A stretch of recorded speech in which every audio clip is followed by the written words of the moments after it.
coming up on Man Enough. Is Andrew Tate cool? Like, is there a majority of boys that you know, just anecdotally speaking, who are listening to him? They might say, oh yeah, that's crazy. But in reality, they have maybe a more misogynistic view of women. What are the topics? Yeah, what are the things that draw them in? Like, he's even said, all men have power, but, women only get power from their looks and things like that. And I think for a lot of guys, that's very appealing. It's wow, I'm powerful.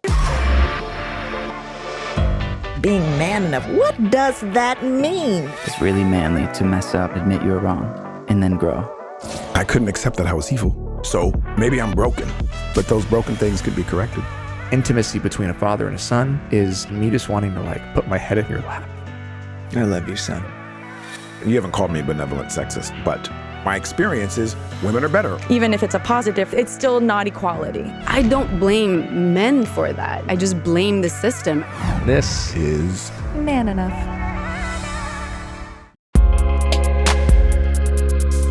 Welcome. We are back again at the Man Enough podcast. You got Jamey Heath here. Liz Plank. We got Justin No Baldoni. Justin. We miss Justin. Me too. But he's here with us in spirit. Hi, Liz. Hey. Can you just smile really? Just stay there for a minute. Look at that smile. It's good to see you. Good to see you too. Are you excited to do another round of discussion? Always. Are you sick of me yet? No, never. I will never. I have most fun. We have fun together. We do. We do. We're playful. We go deep. Well, look, for those of you who don't know what we do, Liz, just give them a soundbite. What do we do? Well, this podcast is called Man Enough, and it's all about having conversations around gender. No matter what, we obviously love to talk about masculinity because there's a dearth of conversations around manhood and what it means to be a man in this current wacky world that we live in right now, but just gender in general and how we handle the life that the world that we live in. To add to what you're saying is there are so many young boys and men, of course, who have such an amazing way to contribute to society in ways that oftentimes they have not felt that they can do in a way other than being brute strength and being the stereotypical man. Mm-hmm. So to have conversations that allow and normalize it is been really sweet as well. So yes. But who we've never had on the show? Tell me. A teenage boy on our show. A young man. Yeah, a young man. We do today. We do. We do today. Yes. We got a young man and his mama. Yes. You want to introduce him? Who do we got today? We have an amazing dynamic duo. It is Zach and Lori Gottlieb, both truly incredible people who are out there helping people out with their mental health and sort of weaving through the world in a way that's more gentle and kind to themselves and others. Zach is the founder of Talk with Zach, a Gen Z global platform that harnesses the power of young people worldwide. And Lori is a psychotherapist and bestselling author of Maybe You Should Talk to Someone. In addition to her clinical practice, she is also the co-host of the very popular Dear Therapists. And she also writes for The Atlantic for a column that's called Dear Therapist. Zach, so he is talking to boys of the Gen Z generation that we talk about all the time, right? We're talking about an isolation crisis. We're talking about a loneliness crisis, the way that social media is impacting boys and girls. And so we have someone who's on the ground, a Gen Z whisperer, to tell us, what's going on and how we can help. Well, welcome. Lori and Zach, thank you so much for joining us. Well, hello. Thanks for having us. Hello. Yeah, it's great to be here. Yeah? Have you ever done a podcast together like this? I don't think we have. Really? Oh, that's exciting. Yeah, this is the first, I think. I mean, we both have experience doing podcasts. I've been on some. She has one. But, and I think the nightmare for a teenager is like, hey, your mom's going to come on with you. Yeah. But he was very generous and allowed me to share Last this night, with him. we had a conversation. We're like, let's discuss what's off limits Yeah. for the podcast. We want to talk about those things. Yeah, perfect. List them for us. Yeah. We start off the show every time by asking our guests the same question. So we can start with you, Zach, if you want. When was the last time that you didn't feel enough? Sure. So I'd say the last time I didn't feel enough, I just finished my junior year of high school, and that's the notorious, you get your ass kicked at the end of that. Mm-hmm. So I did not have a lot of time on my hands for the last, 3 months or so of school. So I usually love to work out. Could not do that anymore. Okay. And over the summer, I was like, I want to start getting back into this again. And naturally, me trying to be strong and tough goes and picks up the weights that I used to lift. And, if you don't work out for a few months, you can't really be lifting that much anymore. And I feel like just not being able to do that and saying that, like, yeah, I lost a little bit of muscle mass. Like, I think I kind of felt inferior to what I was before. Wow. Thank Goodness. you. Thank you for that. Well, before we jump over to Lori, let me just ask you a follow-up question. Why do you do what you do? Why do you care about this subject? I mean, I think it's because I've noticed that people of all genders need to be talking more, especially for boys. I know that the message we get is be strong, like push past it. And I know guys have an especially hard time opening up and sharing. And I think I really want to model vulnerability. Beautiful. You probably learned some of that from your mom. Yeah, for sure. I mean, she's definitely set the example of it's okay to be vulnerable. And just growing up in a household like that is nice. Right. Well, I would also say that you've learned from your mom, of course, but I'd also say it's probably inherent in you and who you are, right? And that you are your own soul and individual. Yeah, for sure. And of course, your mother watered it, I imagine, and sprinkled all her love into it. Yeah. But I bet you on your own, you would have become this person also. I definitely have a lot of intrinsic motivation to pay attention to this kind of thing. And I feel like she's definitely been a factor, but I feel like a lot of it comes from within. Sweet. Yeah, it's interesting when I think about how he started Talk with Zach. We were having a conversation about how it's so hard for boys to talk about like relationships and how they feel if, they like someone and they can't talk to other guys about it because they're going to feel weak or they're going to feel needy, which is like the worst thing they think they could feel. And it's not needy, it's just human. And so we had this conversation, and he was the one who said, I think we should have these conversations publicly because I think that people don't know that other guys also feel this way. And that's how he started all these IG Live conversations on Talk with Zach. Wow. Beautiful. Lori, when was the last time that you didn't feel enough? That's such an interesting question to me, I think, just as a therapist, because to me, it's a thought. It's like, I don't feel. It's not like I feel sad or I feel angry or I feel joy or whatever. But not enough is I think it's a belief that comes from our culture. Yeah. Who are we comparing ourselves to? Who decides whether we're enough? So I guess I don't really feel that. I feel all the emotions. Okay. But I don't necessarily feel like I'm not enough. I feel like all of us, we're all just born as humans and we're all enough. Yeah. But then the culture comes in and says, oh, you need to be this way or that way or the other way. And then we feel like, well, I don't measure up. But that's kind of a cultural construct. Right. How do you stop yourself so you don't make a story out of the feeling, right? Is No. that kind of it? I think that, one of the things I think social media does a lot is comparison. That, and I think it's really in one way or the other that either we feel like I'm not good enough, I'm not like, I'm better, I'm either worse than this other person, I'm inferior to this person, and then we get into the I'm not enough, or I'm better than this person, but that's not healthy either. That's sort of a narcissistic response. Yeah. And so I think that, we should stop the whole comparison thing. And it's so hard to do because we're just bombarded with it. But that's where I think this question of enoughness comes from. Social media makes you compare yourself to others. It also makes you compare yourself to this ideal that you've created and that you're broadcasting on social media, right? Like, and I think especially for young people, you're spending more time virtually. You're interacting romantically. You're interacting with your friends. It's community, and you're presenting yourself, to the world in that way. I mean, I guess you can do it in real life too, right? I, put my hair straight and like put on makeup and I'm smiling. And, if I was feeling tired or mad, I'd probably kind of mask it. But yeah, how does social media sort of amplify? Because I think, and this is maybe a question for you, Zach, do you ever feel like, well, if I can't be the person that I'm on social media, then I'm not going to socialize. Then I'm not going to go and hang out with my friends. I'm going to stay on my own. Because I feel like that happens a lot with the growth of social media, that it kind of fuels isolation by splitting us into two selves and making our real self unacceptable or not enough, or right, like coming up with a story about it.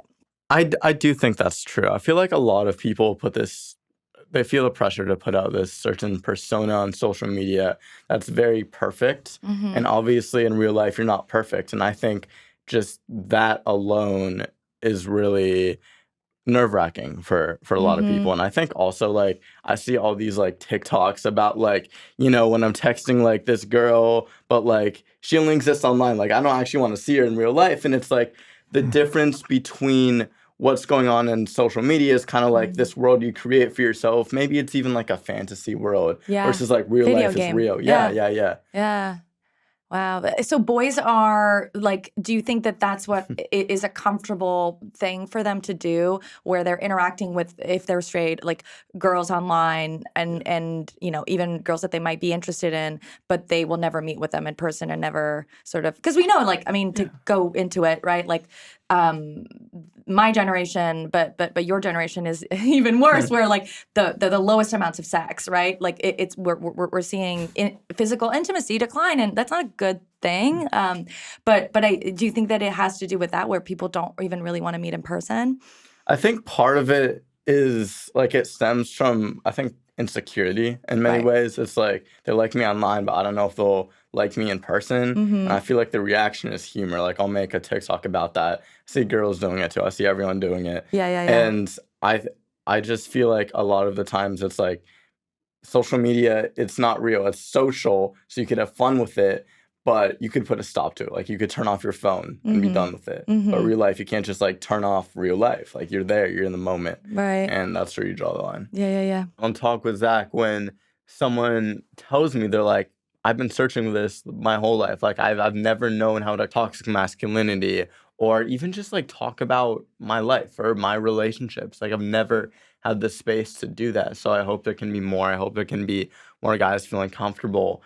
And then those people making space for their guy friends and inviting them and saying, now I know the power of being vulnerable. Let me share this. And you're creating such a powerful alternative to, let's be, honest, like, think about the Andrew Tates of the world, where there's a real loyal community of boys. I'm curious why you think that version, that medicine or that cure to this crisis that we're in, to go harder on the traditional, masculine qualities, and to the point of, I think, sexism and more misogyny. Why do you think that that's appealing to so many boys your age?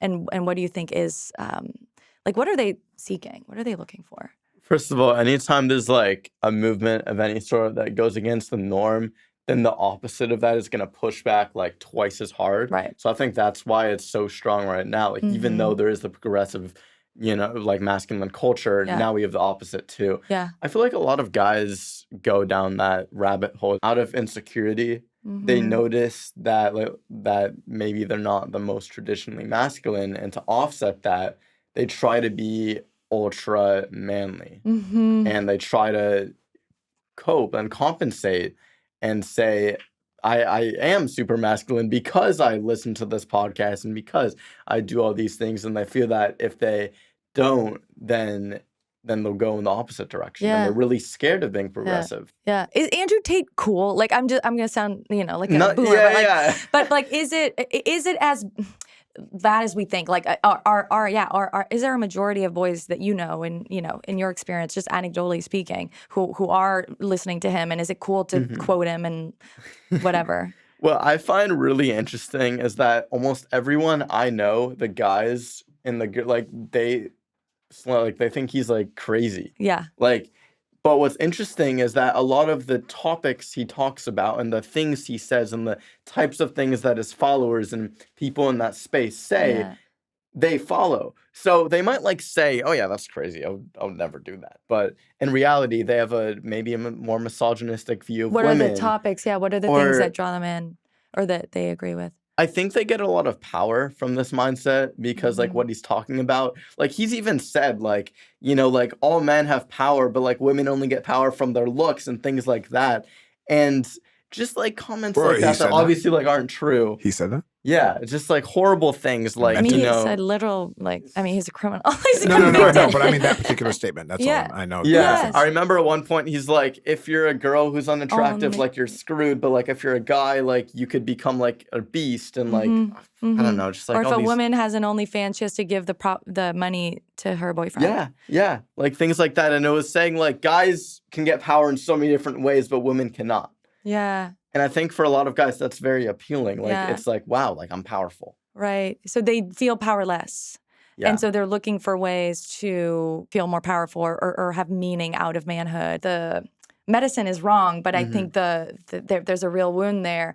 And I think partly it is this, whatever you want to call it, overcompensation, like incriminating boys before they're even sort of men, right? Yeah. I also, I think my algorithm knows I'm a young single woman who's leans progressive and leans feminist. And there's it's not the same, but there's a lot of man hating too, right? Yeah. And what I see is just what we're seeing in our, society in general, just a polarization of both, They're coping in opposite ways. Exactly. Can I ask you guys a question? We've never had a mother and son.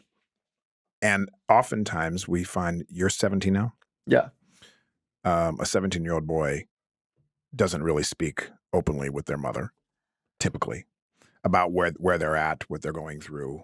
And I don't know what your dynamic is, but maybe you can share a little bit and maybe model for anyone who's listening who has 17-year-old kids or who has a mother. I don't know. What do you guys do? What works for you guys? We talk a lot about a lot of things. And I think that just been sort of the air in our household. Partly, we're a single mom family. So, and I'm, someone who my sort of world is talking about emotions, but I'm definitely not a therapist at home. I'm definitely just a parent. Mm-hmm. But I just feel like there's never been any sort of cultural stigma around a boy can't feel certain things. I think as parents, we tend to get really uncomfortable with particularly boys' feelings as they get older. So when they're young, we're so nurturing as parents to boys. And then they start to grow up, and then you hear a lot of messages of, like a boy falls down at the park and a girl falls down at the park, and the girl is like, "Hey, honey, are you okay?" And the boy, it's like, "You're okay, brush it off." Wow. Right? I mean, I would see this as a parent. I would just see the difference in how people treated, if a boy cried in front of other parents, the parents would be mortified, whereas they wouldn't be if the girl was crying. And I think that kids pick that up really young. And so at our house, it was always just like, let's talk about stuff. And I think it's been really helpful, I think, for me to understand him and help him through things, and also just be able to be a good parent in terms of what he needs, whether he needs me to give him space or he needs to talk through something and try to understand it better. But I also think it's been great for him because I think he's someone, when I see him in his relationships, like, there's none of that game playing. There's none of that, like, oh, I don't want to bring this up to that person. I think for his age, he's very mature in terms of the conversations that he's willing to have with people in relationships. You can see that. Yeah.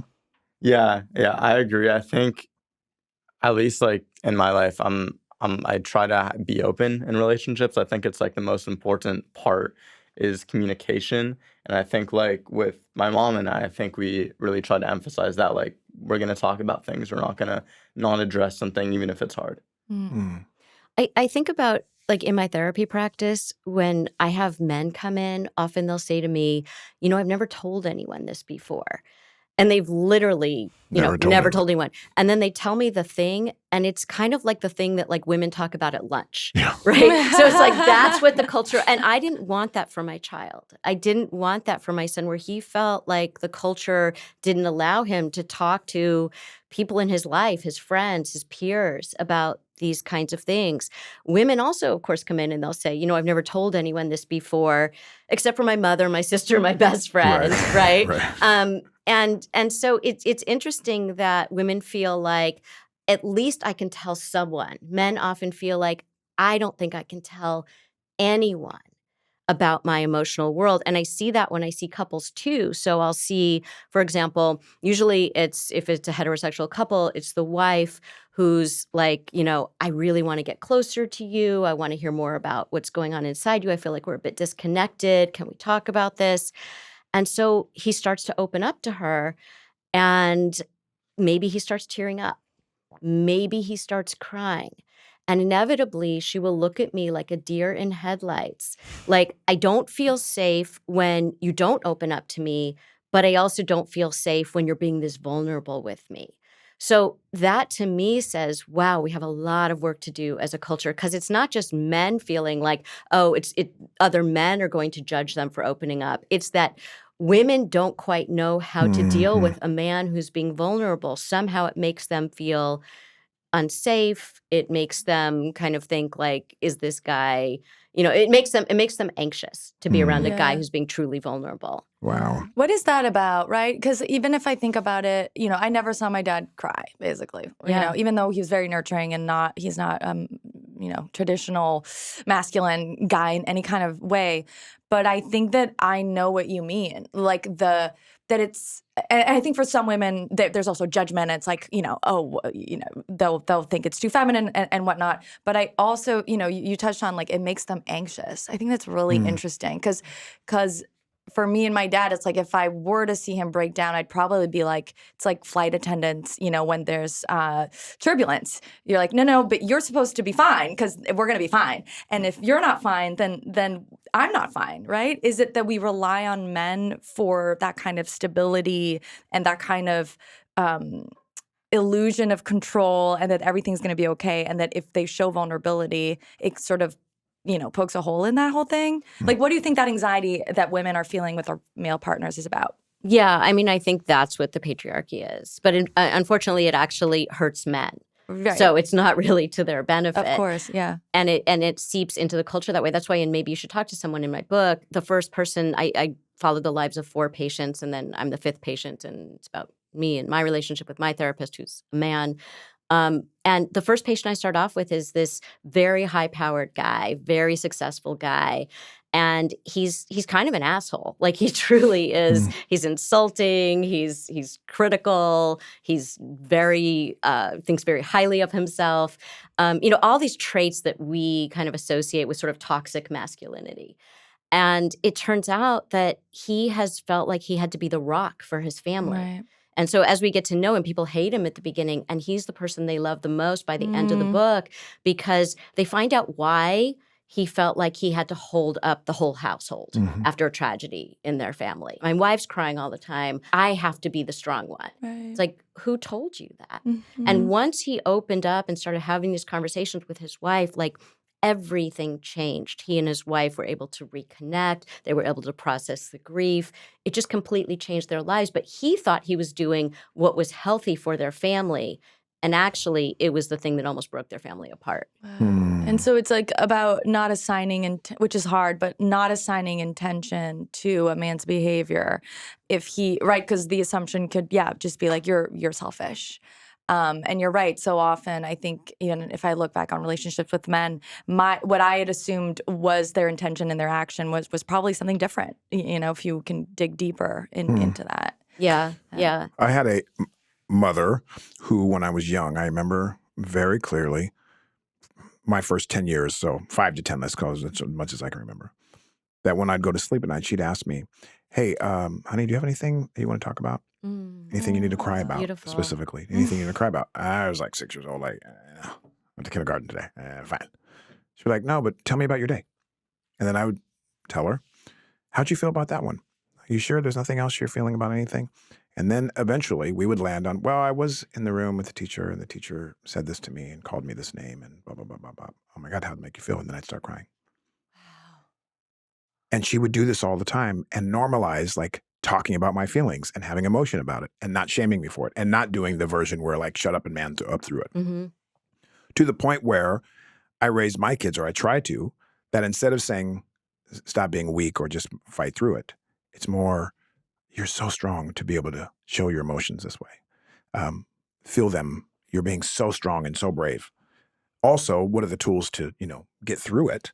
And to a place where now you can think soberly and maybe not be as emotional at the moment, but to honor it and actually call it strength. That's what you do with your vulnerability Is that right? workshops. Yeah. Tell us about that. Yeah, sure. So I'll run these vulnerability workshops where essentially, like, I have like a round table of, like, I don't know, like 10, 15 teenagers, right? And I'll go around and we'll, like, eventually one of the exercises is like, let's talk about some of just like the things teenagers deal with. Maybe it's relationships. That's probably the most common one. And we'll just go around and share. And I'll ask, like, okay, well, how does, like, getting like going through a breakup, like how does that actually make you feel? Like not like the feeling of like, yeah, it's bad just because everyone knows it's bad, but how did this one in particular, how did this affect you? How did this like, and I think when you have like the deeper conversation about why and how is it personal to you, and instead of just naming it, going into the why of it and really addressing it, I think that's where like we really get into things. Wow. And what are the things that are troubling Yeah. young people right now, and maybe particularly young men? I feel like because like we've been talking about, we get this message to be strong. We're very emotionally stunted, and I feel like that really shows in our relationships. So I think just navigating those, and not only romantic but also friendships. Like how do you talk to your friends if something's not going right? Like how do you say like, hey, like if a friend just like playing a joke on you? I don't think a lot of guys can say that made me feel bad. Yeah.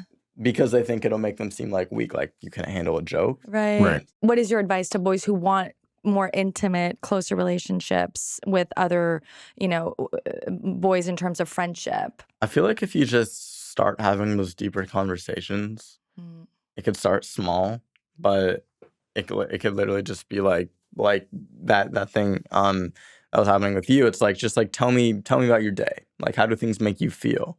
And then just like going from there, and then you could like get deeper and deeper, and it could start like very small. Like maybe you like you're not gonna be crying the first time you do this, but eventually I feel like you could get to a place where you could talk about everything. And it takes time to build that trust, because trust is a big part of like opening up. Like you're not gonna open up to someone if they're gonna go and like tell people or use that against you. So I feel like establishing that you're doing it and this is between you two and it's a bond you have, I think that's really the place to go. And are you finding that some of the boys and young men that you are speaking to, are you seeing a transformation in them? Are you seeing some sort of growth?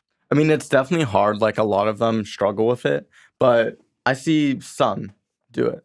I see a lot try, a lot kind of like it fizzles out for them, but the ones who do it makes me really happy to see, because it's like, I'm trying to have the best impact I have. I can't like change every single guy out there, but I could share my message and hope that at least like if I change one person and that one guy can go and have more genuine friendships, then that's amazing. Yeah.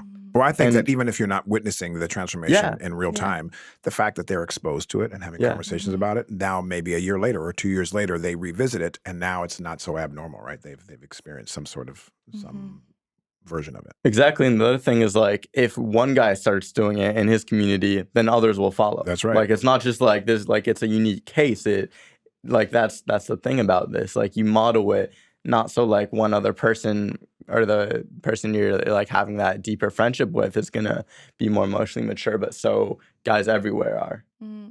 And that's what's so. I remember when he started Talk with Zach, he started getting these. He has this Ask Zach feature, and then he brings on other teens and they answer questions. And he brought these to me, and he said, "Look at where I'm getting these from. They're from like not only all over the United States, but like they were from like Asia and Europe and India. And I mean, it was crazy. He had to like translate. He had to use like Google Translate, and they were boys." Right? These were like teenage boys. So it was, he gets from all genders, but it was really amazing that I think that maybe it's a little more comfortable to like write into something than to talk directly to someone. And I think that that's a start too, that even if they can open up that way, it might be a start of maybe helping them to open up in their actual relationships in real life. I love that. And are you? Oh, sorry. Go ahead. I was just gonna say, I've also noticed that like most of the DMs I get, because it's like you see the profile, it's permanent. Like those are from girls. Like I get a lot of DMs, mostly from girls. I'm sure. But yeah. It's just like that's sadly the way it is. But trying to change that. But what's nice is that like when I do a speaking event, all of guys like maybe at the end, like when their friends leave, like one or two will maybe come up to me and be like, wow, like I noticed toxic masculinity in my own life and this was so helpful to see. Or maybe like someone will anonymously write in and like say that they're a guy. And I think it's so interesting that like the girls are fine, like, yeah, I'll just DM him. Like, it's permanent. Like it's in my DMs. I could see that I like said this, but like for guys, it's much more like, I want to hide the fact that I resonate so much with how this. do you deal with, sorry, Liz, can I just jump on really quickly? Forgive me. So you obviously are acknowledged for doing some good work. hmm Um, and I'm sure you feel, I don't know if you feel pride, but you feel you're happy that you get to be of service in this way. Yeah. How do you deal with the haters now? Mm. The people and the boys and the young men and even maybe the women as well, girls that are saying, "Oh, you're so weak. You're this. Why are you?" Oh, I don't know. Do you get any of that? I do. I mean, of course, it's social media. Come on. Right. So I think when I get comments like that, when I get people that disagree, I mean, I welcome all perspectives. Like, I'm not saying you have to like agree with me on everything. I'm just trying to share my perspective and make guys feel less alone and give them the tools to be more emotionally fluent. But when I get those comments, I ask why. Like, why is it like, why do you think it's weak to share? Why Hmm. do you think it's weak to, stop playing a sport if your mental health isn't good? And none of this makes you feel less of a young man. No, no. Good. I think sharing and being vulnerable, that's hard. That's harder to me than keeping everything inside. Hmm. I think going against the culture, going against the norm, I think that's really difficult. And that's a strength to me. Vulnerability to me is a strength. Hmm. And I'm not, again, asking for people to agree. And when I see those comments, I expected this. Like, I didn't expect everyone to be like, rah, rah, there's a reason why it's so hard for boys to share and be open. Yeah. Mm.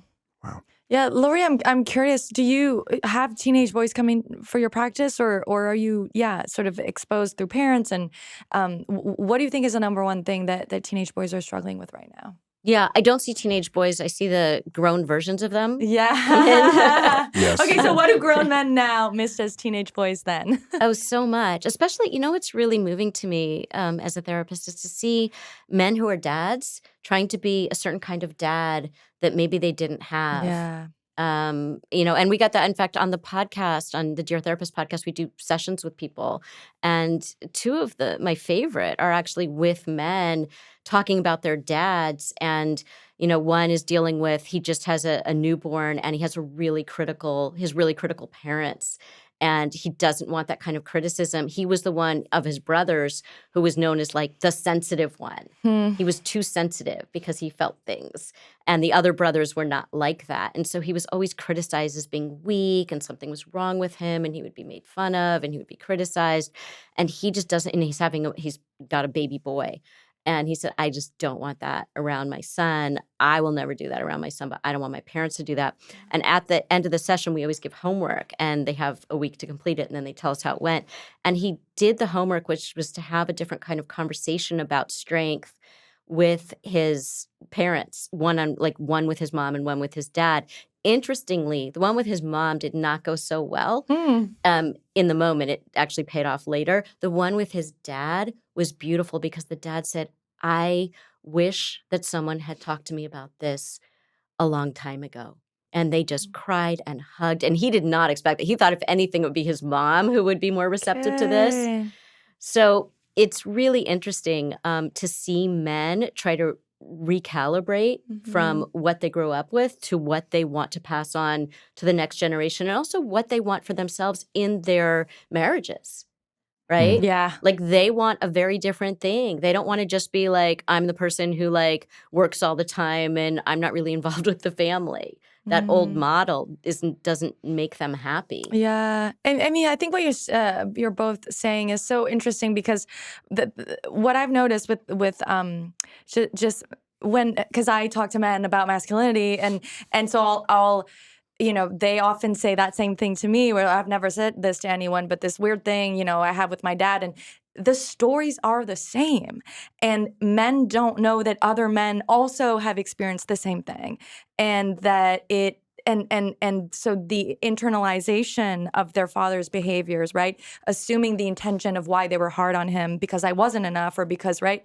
If they were to have the conversation with other men or with their fathers, I think it would just expand their whole world and open them up to a whole new way of understanding themselves and understanding their relationships with other men. But because there's no space, which you're creating, Zach, and you're helping them, really wire it at a young age to have those conversations. I think that's enough. Like we feel like we need to make this huge intervention with boys and like, there's a crisis. What are we going to do? What are we, and these big, obviously we should be investing and researching and doing everything that we can. But I also think that, that community aspect for girls has been so powerful for girls to overcome the patriarchal expectations.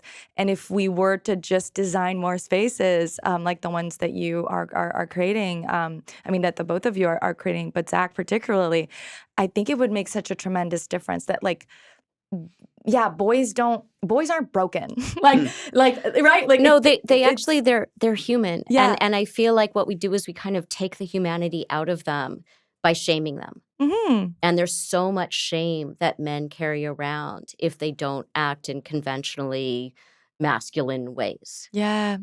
Yeah. And we used to see this we used to go to, Zach was a basketball player and you could tell these stories of what you saw. It was because he would talk to me about it. Yeah. He was really disturbed by this. Okay, what kind of stuff? It was more just like the message, like if you fell down, it's like, all right, get back up. Like, immediately just pop back up, hop right into the game. And I think like it really intensified because like I remember there's this one time where I felt like really awkwardly on my right arm. And I like could not I actually had a fracture in it, so can't really play with that. But I immediately was like, all right, put me back in. Like let me play some more. And it was a practice. It wasn't even a game. It was practice. Right. Wow. And like no one really wasn't like my coaches actually were like, are you sure you're good? But it was more like the cultural messages that I get about how it's cool or it's like it shows you're strong if like you just even if you're injured, you like play through it. Yeah. And it's this message like just get through it. Just push through Can I it. challenge this for a little bit? Yeah. First of all, I agree with you. I'm not saying I don't mean to challenge you, but us. Because I also think there is a benefit to learning how to cope through things, right? So there is something I have with my kids, which is a distinction: are you hurt or are you injured, right? So whether they're a boy or a girl, when you fall down and you scream for me, let's make a distinction: are you hurt? Because if you're hurt, you can get back up and you can muster through it. I don't mean man up, people up. Just like know that you have strength and power, Agency to overcome where you're at. And making a distinction: are you hurt? Because if you're hurt, you'll be okay. Are you injured? Yeah. So I'll do that with my son who would play basketball. He would fall down during these games, and he would always be like, am I hurt or injured? Hurt? All right, get back up. We're not going to come running to you. I can help myself through this moment if it just hurts for a minute. It's going to be gone in 3 minutes. Because I also think that we need to develop strength, internal agency, that we have the capacity to get through tough moments. And I'm not saying like if you fall down and maybe you just like fall like nothing. Like if my arm wasn't fractured, like I should. Well, fractured is like, injured, right? I'm saying more like when I literally could not. Like I felt my arm. I knew something was really wrong. My arm was like kind of hanging weirdly, and I was like pushing myself, even though I knew something was seriously wrong. That I wouldn't, just step to the side. Yeah. But I definitely think that like for people of all genders, like for girls, like I don't see like if a girl like falls down, people excuse it. Like, oh, you don't need to get back up. Like, you're fine. Like, they kind of tell you, almost push you to like, you know. And the thing that is that then boys grow up not knowing if they're hurt or they're injured. Yeah. They don't know. They don't know what they're feeling. Right. That's the thing that, I've really seen because I deal with so many parents in my practice. And so many times parents want to, what you were saying about fix it. And they don't let kids just sit in uncomfortable feelings. Right. And that's the thing. So what you're talking about, Zach, is we want to be able to sit in our discomfort because we know we can do that. Like we are strong in that way. But if we pretend we're not feeling anything, that's different. So many times kids will say, especially when they're little, oh, I'm sad because of this. And a parent will be like, oh, don't be sad. Let's go get frozen yogurt, right? Or, oh, I'm really worried about this. Oh, don't worry about that. That's right. We try to talk them out of their feelings because we are uncomfortable with their discomfort. We can't tolerate their discomfort. Mm-hmm. And what I always want to help parents do is to tolerate their kids' discomfort, because that is helping them. That's not abandoning them. That's saying, I'm here, I'm giving you my presence, but I'm not giving you an answer. I'm sitting with you. So there are 3 words you can say to your kids, and this is any gender. Just say, tell me more. So they say, oh, I'm really sad about this, or I'm worried, or I'm angry, or whatever it is. Oh, tell me more. And the more that they talk, the more that they have the space to kind of understand what's happening for them. And usually they'll come up with their own solution, like, oh, well, maybe I can talk to this friend tomorrow about, like, they'll come up with their own thing. So if they think that you're going to solve it every time, they're not going to be resilient. We want to build resilient kids, but that's different from resilience being mistaken as, let me push down those feelings. It's, you're resilient because you can sit with that discomfort and you know you're going to survive. I love that. I'm curious, how do you like to be spoken to by adults? What do you think are some of the mistakes that, not just, you can talk about a mistake that your mom has made, but there are just many in general, what are the Right. mistakes that parents make when they are having conversations with teenage boys? I feel like one of them is treating them like they're less than, or that they're not ready to have those conversations. Like they're kind of talking at them from a place of like, I'm the expert here, you're not. Yeah. You gotta let your son have that agency to be like, I know what I'm going through. I know my experience, and I know how to navigate things. Like I think a lot of parents baby, especially boys, because they assume they're very emotionally stunted, and it's like, if you want them to feel like they're emotionally fluent, like you can't treat them like they're not. Yeah. And that's something that I'd love for parents to keep in mind. Like I just feel like, just make sure that they know that they're capable, and then also like, don't like berate them. Like don't try to like pry. Like I feel like parents are trying to like pry and get information out, but instead I think it's so much more Right. effective if you just like sit back and are like, hey, like if you notice something's up, just say, hey, I noticed something's up. I'm here. All Come right. find me. All right. Yeah. I also noticed that I think especially, this probably applies to all teens, but I think especially boys, that they tend to do better with, we'll go on a walk, and we're just to go on a walk, and like things will come up that maybe wouldn't come up if we were face to face, or you're driving in the car, so you're side by side. I think that a lot of men feel more comfortable without the intense eye contact when they're talking about things that feel a little bit vulnerable to them. Which is such a shame. Yeah, it is. But I think it's sort of baby steps, right? Yeah. And I also think, you've talked in the past, Zach, about how creating the space, when parents like say, you can talk to me about anything, and then you go and you tell them, and then you freak out on them, right? Yeah. And it's like, oh, guess what? You're grounded. Yes. Like, oh, you went to that party. Oh, so you're not Right. going out for a month, right? Yeah. So you can't tell me Yeah. everything. Right. Yeah. Like know? you like Yes. if you can tell me, but there will be a negative consequence. So there's Right. no reason that your kid's going to tell you these Yeah. things. You want to create the space for them to tell you those things, and then discuss with them, okay, what does this mean? Yeah. And I think a really core part of it is not being judgmental, right? And they're having no judgment in those conversations, which I know with my, that was a big thing that I felt from both my parents, and why I didn't share a lot of things with them. And I think particularly with girls and sex, right? Like, or just, I sort of weird coded slut shaming, coming from parents who are just trying to protect their daughters. But it sort of sends the message of like, I think lesser of you if you do X, Y, Z. And so, of course, I'm not going to share these parts with you, which I think in turn, I think they would have preferred, right? Much more to have those conversations with me and for me to feel comfortable, but that I could feel the judgment. And Yeah. that's why kids lie to their parents, Yeah. or why partners lie to each other in a Yes. relationship, Right. is because they almost the other person almost invites dishonesty. I'm not Right. saying that the lie was Sure. okay. It's not. But what I'm saying is that a lot of times, like I'll see this in couples too, or I'll see parents come in and say, my kid is lying to me. And it's like, well, let's try to understand why this might be. And then, if you do family therapy, and the kid will say, well, like, if I tell you the truth, you overreact. Yeah. And so I can't just tell you something because you have this huge reaction. Right. Even things like, oh, maybe I'm feeling depressed. I can't tell my parents that because then they're going to get this army of people and, all this stuff. And it's like, no. I'm going through something right now.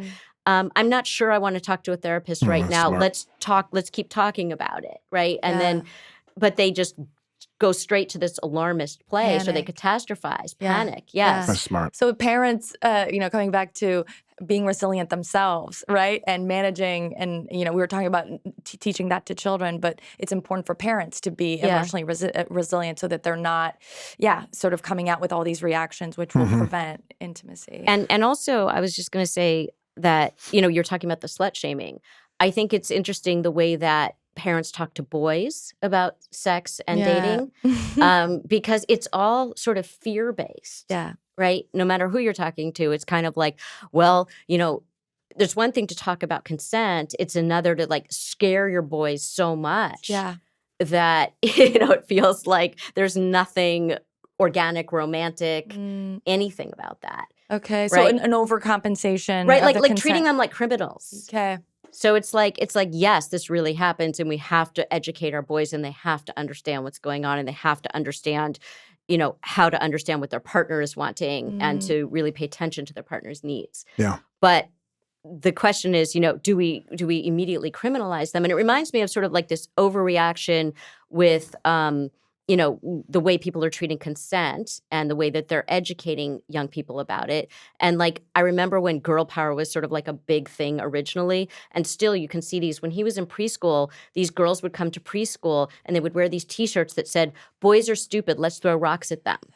Yeah. Okay, because that was girl power. Yes. And that's not girl power. So I remember he asked me, he was like 4 years old, and he was like, why does it say girls should throw rocks at us? Like he did not understand that. And can you imagine if boys came, girls are stupid, let's throw rocks at them, right? So it was trying to empower girls, but in a way that put down boys. Right. So I think that we have to be careful that when we're trying to be empowering to young people, that it's not about putting somebody else down. It's about making sure that we're respecting everybody. Yeah.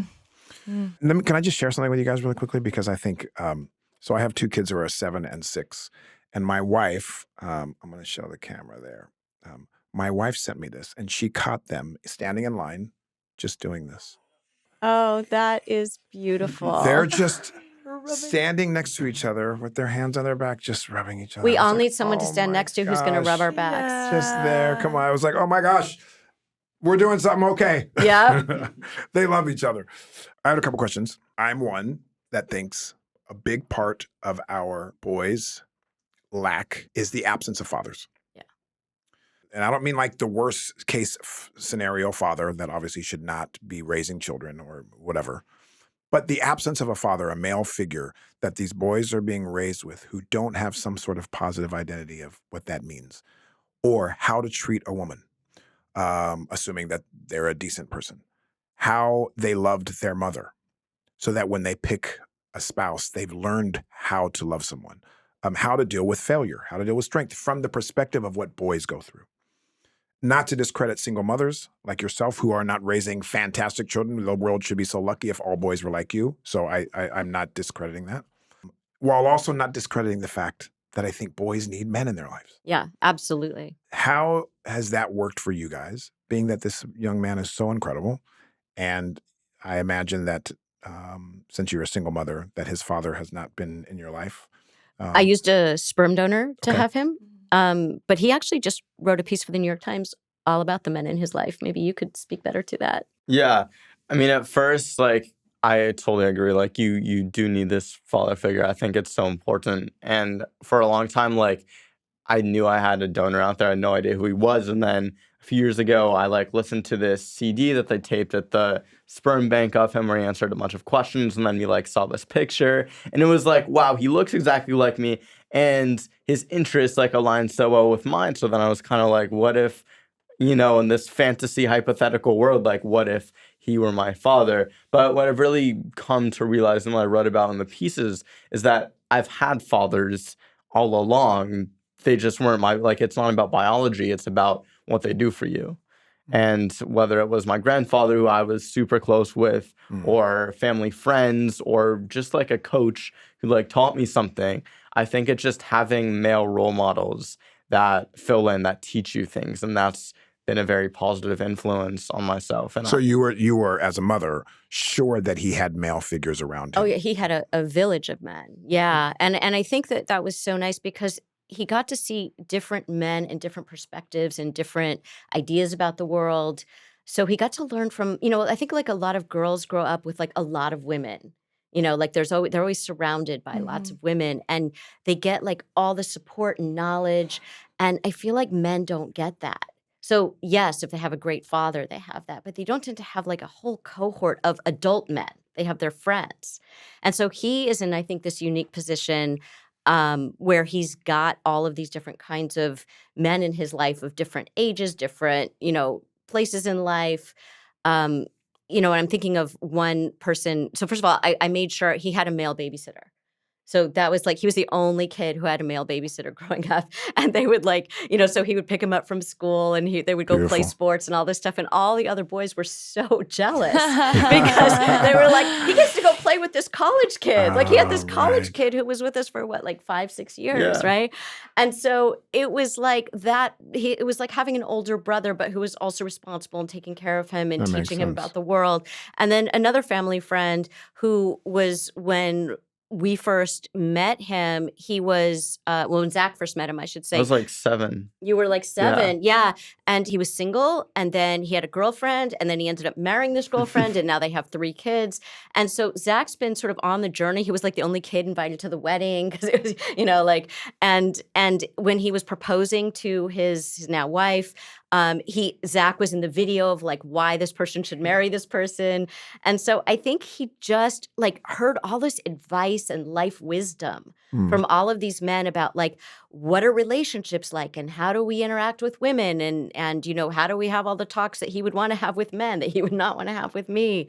And he would have those he had like this whole cohort of men that he could go to. And I think that even for, boys who grew up with fathers, I think having that cohort is such a nice thing. The village, I think, of men really matters. Yeah. Yeah. And in many ways, maybe being a single mother, makes you, if there was a dad in the picture, maybe you wouldn't have been as deliberate about I was building thinking that that same community thing. of Very good boys point. around them. There was one guy who was one of Zach's coaches, and he would talk to Zach about all kinds of things. And I remember that he said to me one day, he said, it's so interesting because having these conversations with Zach has made me want to have these conversations with my own son. They were on the same team. He said, I didn't think to have these conversations with my son. It never came up for me. And I sort of took Zach under my wing and I started talking about all these things that as a man, I didn't know I could talk about with my boy. And so it actually helped him with his relationship with his own son by taking Zach under his wing. So it's interesting because I think a lot of fathers, like they don't really know, they don't really, they take for granted their role as a father.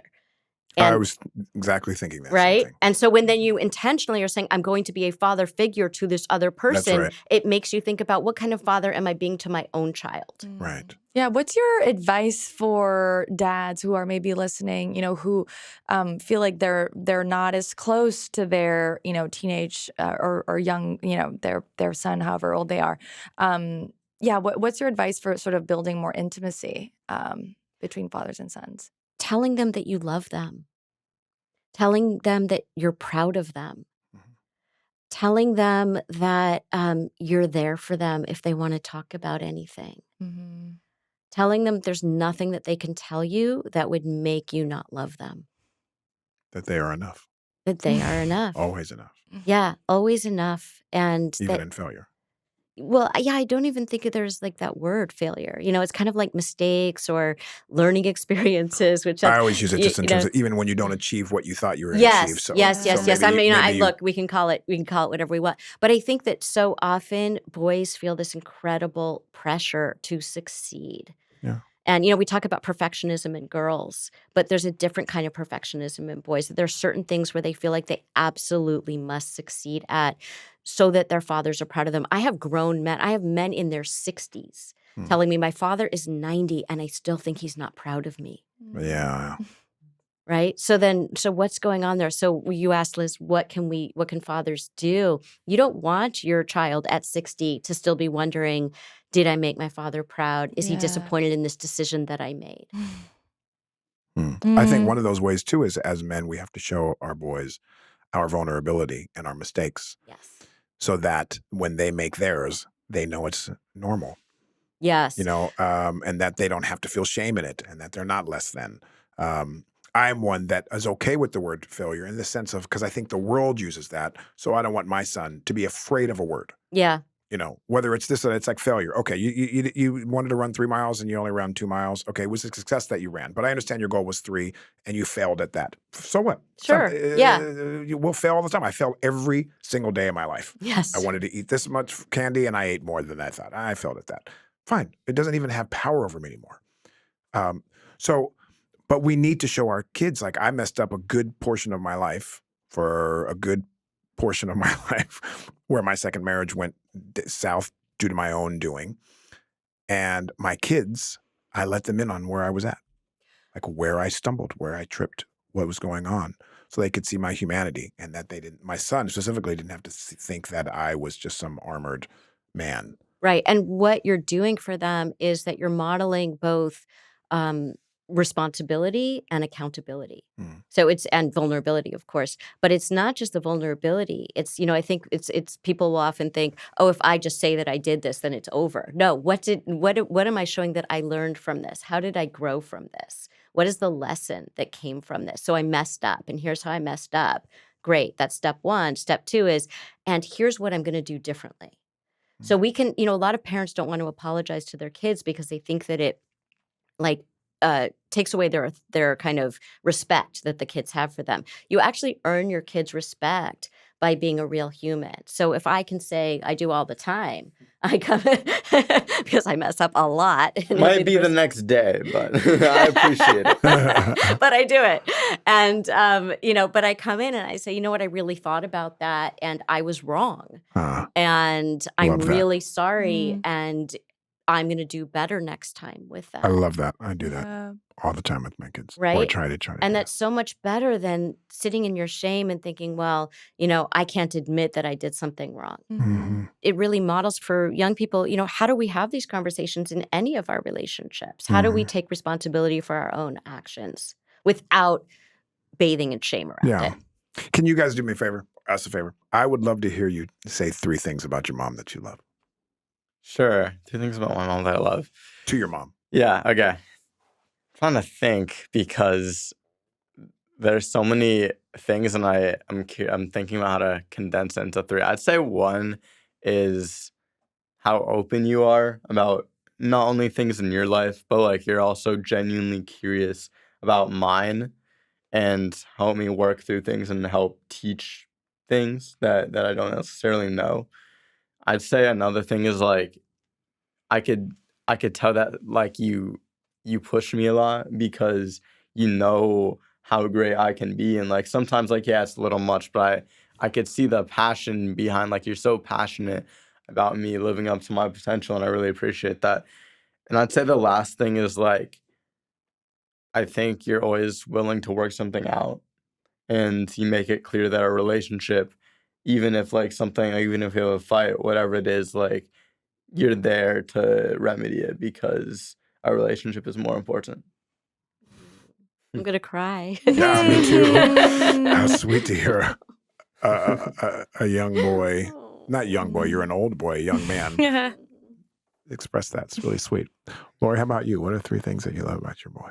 Oh my, like him, I don't know if I can find just 3. I would say, I love your soul. We have a saying in our house that comes from my book. It's called, your neshama is like your soul. So I say, I love your neshama, like your essence, your soul, like just the essence of who you are. Regardless of sort of like anything external, just like who you are inside. I love your neshama. I love how funny you are. You have an amazing sense of humor. It is so fun to be around you. I love being around you. I love like watching TV with you and doing commentary with you and all of your sort of like funny, sarcastic comments. It's just a joy to hang out with you. And I would say I love how kind you are. I love how kind you are in the world with anybody, with a stranger, with a friend, the way you handle your relationships with such integrity. I just think you're an amazing human, and I'm honored to be your mom. Wow. I love Maybe that. that's what you do with your son tonight. If you're listening and between, I've never even done that with any of my parents, and what a beautiful exercise. Thank you for sharing that. Yeah, of course. One thing that came to mind earlier, we were talking about like guys opening up to guys and how to start those relationships. I think this can be a great exercise. Like, I don't think I've ever like maybe like one like I've only had like one guy friend who has ever like named specific things that he liked about me, like that weren't like surface level, like actual like things like this. Yeah. And I feel like from your close friends, like you don't really hear that. Yeah. So good stuff. I have a question. It's a little bit, it's always on topic, but a little bit. You had said earlier that oftentimes teenage boys, based on a question you asked, Liz, was that boys are seen as emotionally stunted or not as advanced as girls. I do think that's true. Yeah. I don't think that boys are stunted. I mean, the capacity's not, but I think No, the proof is in the pudding. Yeah. You get 10 girls that are 17 years old, and generally 10 boys that are 17, they're not as advanced as you are. Or not as emotionally aware and as articulate. And I think having conversations, what's the name of your book? You should try talking. What's it called? Maybe you should talk to someone. Maybe you should talk to someone. I think when we talk, that's one of the ways that we advance, right? And we grow spiritually, emotionally, as we hear other people's thoughts. You get comfortable in that. You get to hear your own thoughts, as you would say that you do, like, tell me more. Those 3 words, Yep. I'm going to remember that. And girls do that more. They're encouraged to do it more. So by the time they're 17 years old, they've had so much practice at speaking and talking and telling me more, and talking to someone. And boys don't do that as much. They're not making eye contact. They're not being vulnerable. They're shamed for doing so. They're not as tough, all this stuff. So they don't have the opportunity to develop those skills as much as girls do. So it makes me think that you demonstrate the capacity of boys at 17 years old. And so many other boys too as well. I'm not saying that, there's not amazing ones out there. But I think it's probably because you are comfortable talking and making eye contact. What you just shared with your mom, there's a lot of boys that could not do that. Yeah. Look at them and specifically articulate that. Well, that's because you're wonderful, but also because you have practice at it. So I'm just thinking how much better we would be as a society if boys were encouraged to talk and to share their feelings and to feel safe to tell their mom they're wonderful. Or to tell their dad. Or to tell their dad, or to tell their friends, and to be in a circle, which I actually have a lot of men's groups that we do exactly that. We remind each other of our nobility and what we see in each other and our capacity. In fact, when I was in my young 20s, I went and joined a men's group. For the first time I'd ever seen 120 men that were doctors and lawyers and scientists and all the things, and also some convicts from across the whole gamut that were there to talk about their capacity, their spiritual development, their emotional development, and how they can better serve their communities. And I saw these men crying and telling each other that they loved each other. And what they saw in each other, I was like, where the hell am I? I've never seen anything like this before. And that gave me permission to stand in that also. So if we could model that, which I try to in my life and now and have groups around me all the time, I just think the world would be so much better when boys develop that wing that women so often have are a little bit better at it. Have learned. They have more practice. More practice, that's what I should say. Yeah, more practice at it. And therefore, because of practice, the more that you practice something, the better you get at it. So I wish boys could practice it more. So I'm glad you're doing it, and we should encourage others to do it as well. And they want it.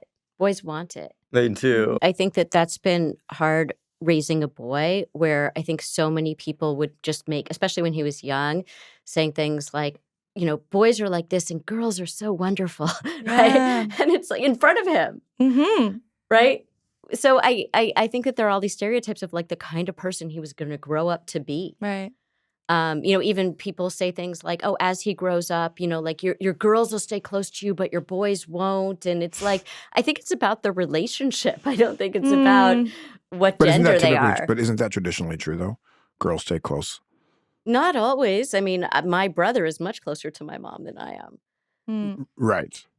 But I think traditionally the idea, isn't it, based on but it's but I'm sorry to interrupt, but I think it's based on this idea that, boys could not get close to their parents emotionally in the same way. So girls were always getting emotionally close to their No, I moms. agree. I agree Yeah, with yeah. that it's a falsehood in its what's the word I'm looking for? And it's inherently false, but the practice isn't necessarily false because boys are not nurtured in that way. Oftentimes, it is said you lose a son and you gain a son-in-law. Right. So like your son moves away and gets married to someone else and he's not as close to the family, but you gain a son-in-law because the girl stays close to the family and then the husband then moves in there. So I've witnessed that a lot. Sure. So I don't think it's a false statement in what we witness. But it's false in that it can't look different. That's exactly right. So yes, it does happen more that way. But I think the reason it happens more is because we treat girls differently as they're growing up in terms of the relational component. Sure. Right. And boys are kind of like, supposed to be kind of independent and self-sufficient, and they're going to go out and they're going to go find their life, and the girls are going to stay close to their moms. Right. I can tell you as a therapist, I see a lot of different things happening than that. Sure. But I'm really glad to see that so many men do, I would say younger men, like men in their 20s that I see, like the right out of college, that they're so different from the men that I see who are like 50, 60, 70, right? Yeah, of course. Just so different in their orientation toward family, like what they want in a partner, how they're grappling with this idea of what does it mean to be a man and what does an egalitarian marriage look like, which doesn't mean you're the same. It's not sameness. It's not sameness at all. Equality does not mean sameness. It's about equal power. Sure. Right? Which I'm glad you say that because no matter what we're saying, we're not saying that men and women are the same. They're different. There is differences. Yes. Just biologically as an animal side, there are some differences. Absolutely. And so we're not trying to erase those differences. We're trying to say there's a spectrum. And it's also that, what we're trying to do is we're trying to create like a more human relational aspect to men that they have not been able to express because they have the same needs that we do. When men come in to talk to me in therapy, they're talking about so many of the same things that women talk about. Literally, like it's funny because you think, oh, they're going to be talking about all these different things. No, they're talking about what it was like growing up and what they felt from their parents and what's going on in their relationships and what they really want in their relationships and are they being accepted and are they being loved, and same thing with women. Wow. Oh, that's so fascinating. Before we wrap, we always ask our guests, what does it mean for you to be man enough? Zach, do you want to start? Yeah, I feel like being man enough is, like, it really means you're able, like, there's nothing you feel you have to hide. Like, you feel like, obviously, like, privacy and all that, but I think it's like you could really share and have legit relationships with people. And if you're able to do that and like understand your limits, understand your boundaries, push yourself, but know when to stop and know that that's okay. I feel like just knowing yourself and knowing how to treat other people genuinely, I think that's what it means for me to be man enough. Good. Love that answer. Yeah. For you, I would actually ask the same question. What do you think it means to be man enough? I would echo a lot of what Zach said, and I think what he's really getting at is authenticity and a sense of wholeness. And I think that when you are authentic to yourself and you feel whole, that to me is what being man enough is. I think people who don't feel whole can't be authentic. Men who don't feel whole can't be authentic. So they're hiding. Yeah. They're trying to be something else. They're trying to pretend. Yeah. Beautiful. No more hiding. You guys are really, really sweet and wonderful. Yeah. Before you came on, of course, we were happy to have you on, but it's different when you actually spend time with people. Yeah. And I think the work you guys are doing in the world is evident in how you guys operate and how you talk to each other and how you talk about this. You're doing an incredible job. Not that you need me to validate it, but I'm a father of 4. So I have some experience at being a parent. And the proof is in the pudding. He is really, really quite spectacular. Yeah. So I know you're proud of it, and you've put the work in. And yeah, it's him. It's it's him, but you have to have a gardener. Yeah. Otherwise they become. I just try to be there and stay out of his way and let him be the even person he that is. is really smart. You're doing Yeah. wonderfully. And I mean, just you and the work you're doing itself is incredible. So thank you for sharing some of that wisdom and learning with us. Well, thank you so much for having us on. It's really been fun to have this conversation with my son. Yes. And you, let me just tell you, brother, we're going to keep our eye on you. Yeah. Okay? Because we're doing this work and we care about it. All of us do. Just speaking for myself, I have 2 boys and I want when they're in their grave or at their funerals, we oftentimes used to ask this question. I want people to say that they contributed to society in a way that was deliberate, that changed, that they were of service to humanity. All the other stuff, I don't care about awards, I don't care about how much money you make, I don't care about all this stuff. Did they contribute to society in advance? And also, did they really stand for women? And I think in order for boys to do that, we have to know ourselves and be comfortable in ourselves so that we can actually champion women so that this world can fly balanced, because it's flying really imbalanced, because the wing of men have been oversaturated and the woman's wing has not been honored in its true form. So I know and believe that you will be one of those that do that. Yeah. So we're going to keep our eye on you so that maybe in the future we have you back on and be maybe a guest host. Yeah, we were going to say, we were like, he's like a mini Justin. So kudos to you and all the work you're doing. And I love that you honor your mama. You keep honoring her. Thanks so much. Yeah, it's been great talking. Thank you. All right. Well, hey, Liz, are Yes. we wrapping this out? I guess so. Oh. If you like what you heard, go watch us. Watch us. Where You can could they watch us? On YouTube.com. And you can see this face? Yes. And this face? All the beautiful faces. And all our faces? Yeah. You can also check us out wherever you listen to your podcasts. Thank you very much again, Lori, Zach, for joining us. Until next time, I'm Jamey Heath. And I'm Liz Plank. And this is Man Man Enough. Enough.